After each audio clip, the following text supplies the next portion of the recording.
New hybrids are great, but even the cheaper ones, they're going to cost you a bunch of money. So what if you want to save money on gas, but you don't want to spend more than 20 grand to do so?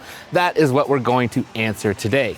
For the last 3 decades, Edmunds has tested every new car on the market, and today we're going to turn that expertise to used cars. So stick with us, we're gonna go through all 3 of these vehicles. We're gonna go over the good, the bad, what are the common issues that owners are facing, and then we're gonna walk you through all of our in-house depreciation data. Because when you're shopping for a car, math is your friend. We're Edmunds, and we test hundreds of cars each year on the road and at our private track, so you get the most trusted reviews. If you wanna know which car, truck, or SUV is the best, then stick with us.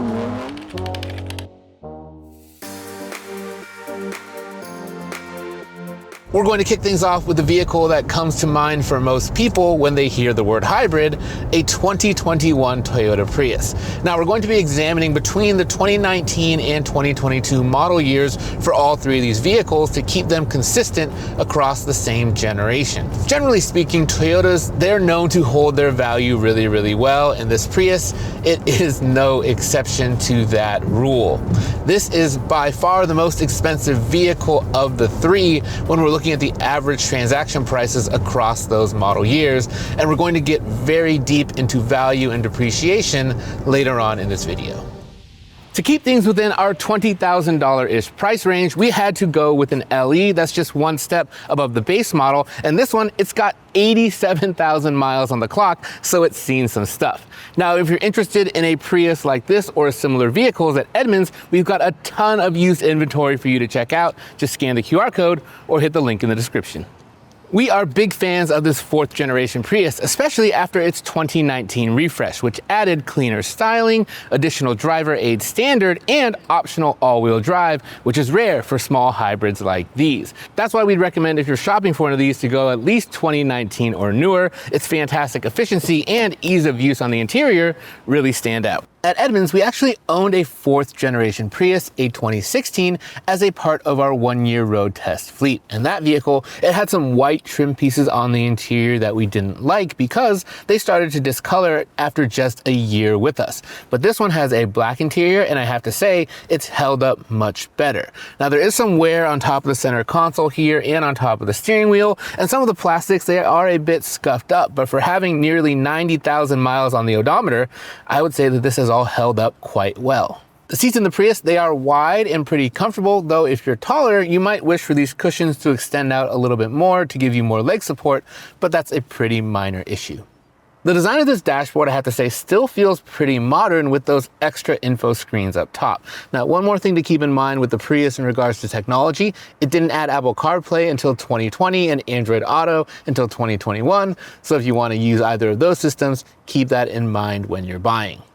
Our testing notes from back then praised the Prius for having plenty of physical controls and great ergonomics. And I have to say, that's one of the refreshing things about being in this vehicle. There's a button for pretty much everything, especially the climate controls, and even these controls here on the steering wheel, they're very easy to use and intuitively laid out. And that's not something that we can say about all modern cars with their reliance on touchscreens. Now, this slightly off-center gauge cluster, it was a bit weird at the time, but I don't particularly mind it because you can still see how fast you're going without really having to take your eyes off the road. It's better than something like a Tesla Model 3 or Model Y, where all that has shifted completely over to the screen. Besides not having rear air vents, the back seat of the Prius is pretty good. As you can see, adult passengers will have enough room, both legroom and headroom. Now, the 5th generation Prius, it looks much, much better, but its shape has led to compromises in the back seat. Oh! So that car actually has a worse back seat to me than this older generation was. And that shape also leads to compromises in the cargo area. This last gen Prius has so much more cargo space than the new one. Even though they both have lift gates, this one can fit all 3 of our bags really easily. The new one, it can't do that. It can't even fit a set of golf clubs back there. This old Prius, the cargo area, is one of my favorite things about it. It's got more cargo space than something even like a Corolla Cross Hybrid, and that is an SUV. So how is the Prius from behind the wheel? It's a bit of a mixed bag. Now, back in the day, we tested several different versions of this generation of the Prius, and we never managed to get a 0 to 60 mile per hour time of better than about 10.5 seconds. However, because this is a hybrid and it's got that electric motor, I've always thought that the Prius actually felt better around town than that number would suggest. It feels pretty quick from 0 to 30 miles an hour. It just kind of loses steam past that. So day-to-day driving, it's going to be great, but when you're getting on the highway or trying to pass someone, you're probably going to be wishing for a little bit more power. And that's something that the new Prius actually delivers. That vehicle debuted a few years ago, but that goes from 0 to 60 in just about 7.5 seconds. Now, hybrids are going to mix two different kinds of braking systems. One is the regenerative braking, which actually helps to put power back into the battery. That's very important for these vehicles. And the second one being your normal physical brakes that all cars are going to have. And it's very important for hybrids to blend those two systems seamlessly so that you can stop without it being very herky-jerky. And that's something that I think that Toyota does quite well. It's pretty seamless here in this vehicle. And in the Prius, if you look down at the shifter, you're going to see a B drive mode. And what that does is it ramps up the regenerative braking, and that puts more power back into the battery and makes the vehicle more efficient. If I was driving around regularly, that's the driving setting that I would use the most, but you should note that when it's on, you actually can't use the adaptive cruise control. Efficiency in this vehicle is outstanding, as you would expect. I will note though that this cabin, it can get kind of loud, especially when that gas engine really gets going. Toyota doesn't really put a ton of sound deadening into the Prius to help keep the weight down and help keep it efficient. So there's gonna be some road noise, tire noise, wind noise, all of that stuff. The ride quality is decent. This thing is definitely sprung for comfort, so it just feels a little bit soft all around. Not quite my preference, but again, 50 mpg, you'll put up with a lot. The drive rates in this vehicle are actually going to feel quite modern, and that's because in 2017, Toyota added adaptive cruise control as standard on all Priuses, and in 2021, the year that we have here, they added automatic lane centering and improved the forward emergency braking. All that stuff works quite seamlessly. The Prius calling card has always been its efficiency, and this one is no exception. But on top of that, you're also getting a pretty large cargo area and an interior that doesn't feel too dated. Now, let's see how the other two can match up. Up next, we have a 2019 Honda Insight. And because this vehicle, it's a couple grand cheaper than the Prius, we were able to get a fully loaded touring model with about 60,000 miles on it for similar money. Now, we think that the Insight is a great option for a lot of people that often gets overlooked, in part because it was only sold under this name for a few years before it went back to just being known as the Civic Hybrid again. However, we think that it offers pretty good performance and an interior that feels a step above its price point, as long as you make one important decision at the dealership that we're going to cover in just a minute. And its efficiency is still outstanding, even if this is just a few mpg behind that Prius. Now, while the interior of the Prius definitely felt like an economy car, the Insight is clearly a step up from that. It's got better materials, and Honda's attention to detail, like the way that these switches sound and feel, is still excellent. Even after 7 years of use, this is all held up pretty well, except for two spots that we noticed. One was on the shifter buttons, the P and the D, the ones that you're going to use the most. The paint is wearing off a bit. And on the driver's seat, there's some cracking in the upholstery, but overall, I'd say this is held up really, really well. It also feels surprisingly roomy inside, more so than even the Prius. I actually have a buddy who's about 6'10", and even he can fit inside one of these. Now, the seats are pretty comfortable for the most part, but they do lack adjustable lumbar support. And that's a problem that hasn't been fixed in modern Hondas either. Our Civic Hybrid that we just sold, that didn't have adjustable lumbar support, and that was a top trim level. And now we get to my favorite part of this interior, which is actually this center storage bin. Now, it might not look like much, but it's actually very deep. It kind of feels like it drops all the way down to the floor. It could even fit our big water bottle in there standing up. There's also two little trays around here that slide around, and it's just a great area whether you're storing smaller or larger items alike. We think that the technology in the inside is a strong point for this vehicle. The screen still feels like a decent size, and once the system gets warmed up, it feels pretty snappy. Plus, since 2019 onwards, it's had Android Auto and Apple CarPlay, unless you go for the LX model. That comes with the smaller screen, and that's why we don't recommend getting the base model for this Insight. That small screen won't have the same smartphone mirroring technologies, and it feels a lot more dated. The Insight's back seat is going to be short on amenities, no air vents, no USB charge ports back here, but it does have pretty good legroom. However, headroom, it's going to be an issue for anyone who's over 6 feet tall. I don't quite qualify. Darn. The Insight's cargo area is going to be a little bit different than the other two vehicles because it's the only one that doesn't have a liftgate. You're getting a traditional trunk, but as you can see, it's pretty big. It fit all three of our bags quite easily. And the other thing I like about this cargo area is there are handy pulls on either side, so you can drop those back seats without having to walk around the car.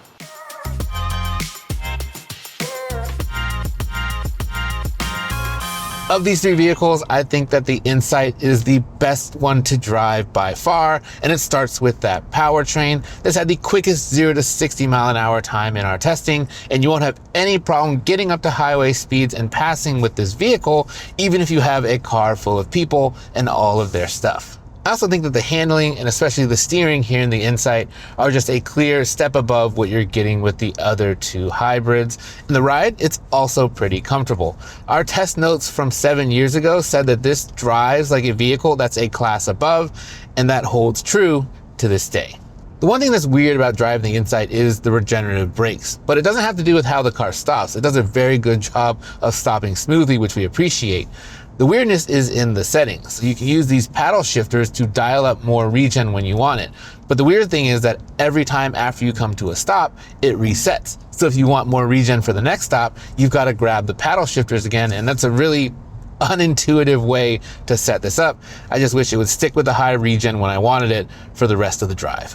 The Insight's cabin, it can get a bit noisy, especially with engine noise, and unfortunately, the engine note isn't that good, and it gets pretty loud even when you're just at idle to charge the battery, or especially when you're accelerating. Ugh.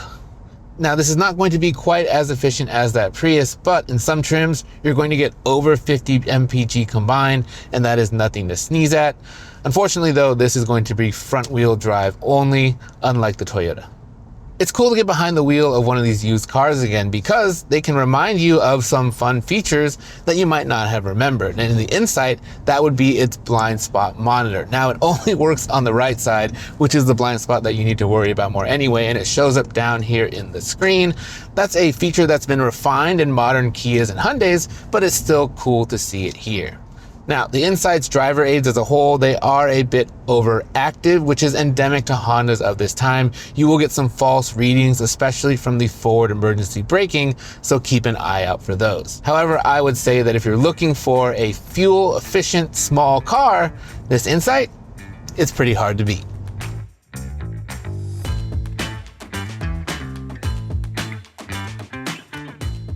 Our final contender is the first generation Kia Niro, and this is the most affordable of these three vehicles by far. We were actually able to get a mid-grade trim that is 2 years newer than the Honda and has about the same amount of miles for about $3,000 less. Back when all three of these vehicles were new, the Niro, it was not as highly rated as the other two, but that was when they were all selling for about the same price.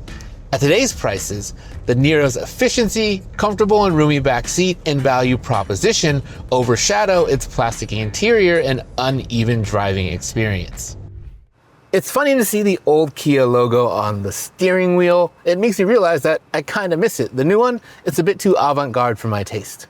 Now, this is a mid-grade version of the Niro, but to be honest, it feels a lot like the base versions of other cars. Especially compared to that Insight, this is going to feel a step down in terms of quality, but I will say, most of this interior, it has held up pretty well.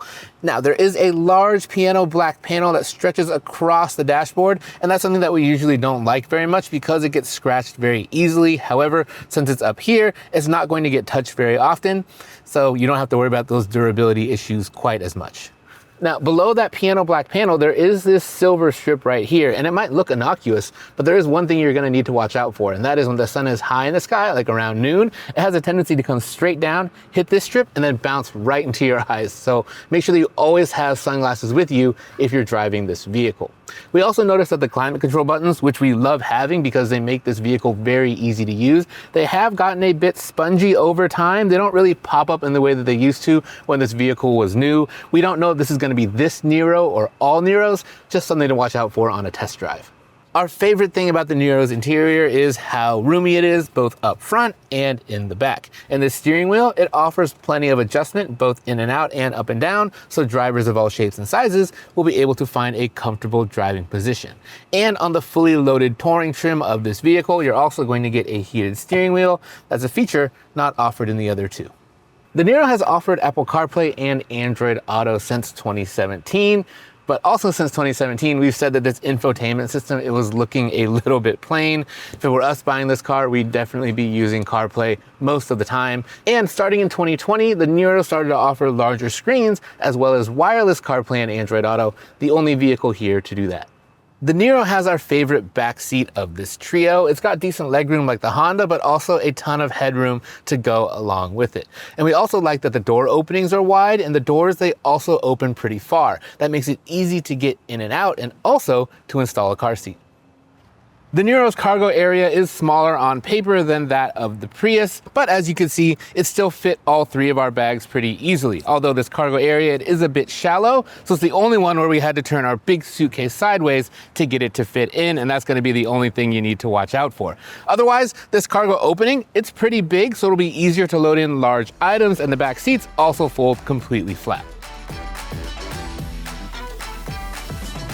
The driving experience here in the Kia, it's not going to feel as refined as it does in the other two hybrids. And a big reason for that is the powertrain. Now at our test track, the Kia, it was actually quicker than the Prius by a decent margin. But when it comes to day-to-day drivability, I actually prefer the Toyota because its powertrain is a lot smoother. When you start the Niro, every time it's going to kick you into eco mode, and it doesn't handle the transitions between the engine and the electric motor very smoothly, so it gets a bit herky-jerky. And then you want to put it in sport mode using the shifter here, but once you do that, your fuel economy kind of tanks. So it's kind of, you have to pick your poison. You either want a smooth and kind of fun driving experience, or you want better fuel economy. I just wish you could do both at the same time. There is a fair amount of road noise in this cabin, just like with the other two. You've heard me say that before. And the ride, it is a bit firmer than the Toyota especially, which does give you a bit more confidence, but makes it a little bit less comfortable. Even though this is shaped like more of a crossover than the other two vehicles, don't expect any sort of off-road capability in this thing. It is front-wheel drive only, and it's definitely meant just for the pavement. But let's remember that even though the Kia is the most affordable vehicle here, value isn't always just about what you're paying. Before we get into value and share all of that in-house depreciation data, we do want to acknowledge that how much value a car retains over time is going to depend on many different factors. Stuff like how often you drive, how well you take care of the car, and current market conditions. Things that are both in and totally beyond your control. So think of these numbers as more like guidelines rather than hard and fast rules. Let's get into it. If we examine how much value each of these cars has lost from when they were new, the Prius is the winner when it comes to value retention, having lost just 15% of its value over the past 5 years. Our data also allows us to predict what will happen to each of these cars over the next 3 years, and in that race, the Prius wins again at 17%. That Niro's value is going to drop off precipitously by nearly half over the same period. So even though the Niro will cost you less than the other two to buy right now, it means you'll also get less than the others if you decided to sell it in the near future. Now we're going to take a look at some of the major issues that owners have reported about all three of these vehicles over the past few years. But one thing we should note is that whenever you're buying a used car, it's important to check on recalls. All three of these vehicles have had recalls, and that is when the manufacturer sends out a notice to have defects fixed. And the good news is those repairs are done at no cost to you. But it's a good idea to enter the VIN number of a used car you're considering purchasing in the NHTSA website, and that will tell you whether or not the repairs have actually been done. The only major mechanical issue commonly reported in this generation of the Prius is a coolant leak in the exhaust system, and that affects model years 2016 to 2019. From 2020 onwards, Toyota fixed the issue before the car was even built. The good news is that most of the cars in that era, they're going to have this fixed already, and the only other thing to watch out for are those piano black trim pieces on the interior. They're very prone to scratches. Like the Prius, the inside also seems to be pretty light on reliability issues. The only thing commonly reported is a leaky AC condenser, but Honda actually extended the warranty for that part in particular, so if yours fails, there's a good chance that it's still covered. The Niro, it does have a few more reported issues than the other two vehicles. Some owners said that the transmission, it can get a little bit jerky at higher mileage. And there are also reported issues about its 12-volt battery system. Now, it's different than the other two vehicles because it's integrated into the car's larger hybrid battery. And at times it goes flat, or in very cold weather, the car won't start. But there's a simple and easy fix for that. On the bottom left of the steering wheel, there's a little button that says 12-volt battery reset. You just push that in, and then it should start up just fine. Now, there is one very important recall that is worth mentioning on this vehicle in particular. From 2017 to 2022, the Niro suffers from a transmission issue that could cause a fire. That's one that you really want to get checked out before buying a Niro. Now, all three of these hybrids that are going to offer you extra coverage on their hybrid components. That would be the battery and the electric motors that go well beyond their standard warranties. And in the case of the Kia, which is known for its 10-year, 100,000-mile powertrain warranty, the thing to watch out for is if you're the second owner of this vehicle, that actually shrinks down to 5 years and 60,000 miles because it's non-transferable. So if you want to get more warranty, you're going to have to buy a certified pre-owned version of that. Now, there is one case that may supersede all those warranties, and that is if you buy any of these hybrids from a CARB compliant state. CARB is short for California Air Resources Board, and there are 17 of those states in the US. If you buy one of these from one of those states, you're going to get 10 years and 150,000 miles of coverage for the emission systems, and that would include many of the hybrid components, including the battery. So if you did that, great news for you. Before we wrap things up, if you've been enjoying our videos and find them helpful, the best way to help us make more of them is a like and subscribe. And if you've got any questions about these three vehicles or an idea of what category we should cover next, new or used, let us know in the comments below. We do read them all. Thanks for sticking with us. That was a lot of information. So why would you pick the Prius? 1, it holds its value the best. 2, it's the most efficient. And 3, it's got a surprisingly large cargo area and available all-wheel drive if you live in an area with inclement weather. The reasons for picking the Honda Insight are that it is the best driving car here and it has the best cabin quality among this trio if you're okay with a smaller back seat. And the reasons for picking the Niro center mostly around its affordability. It's a few $1,000s cheaper than the other two vehicles. It also had the most roomy back seat, and we like the size of that cargo opening. Now, among these three, there isn't one where we would really recommend you stay away from it, but I think that you can clearly figure out your own preference. And if I'm speaking for myself, I'd be very tempted by the Toyota's reliability and its maximum efficiency compared to the other two. But ultimately, my choice would be the Honda Insight because my job requires a lot of driving. So the vehicle that drives the best, that's the one that I want, and I think its cabin will also hold up the best over time. Thanks for watching.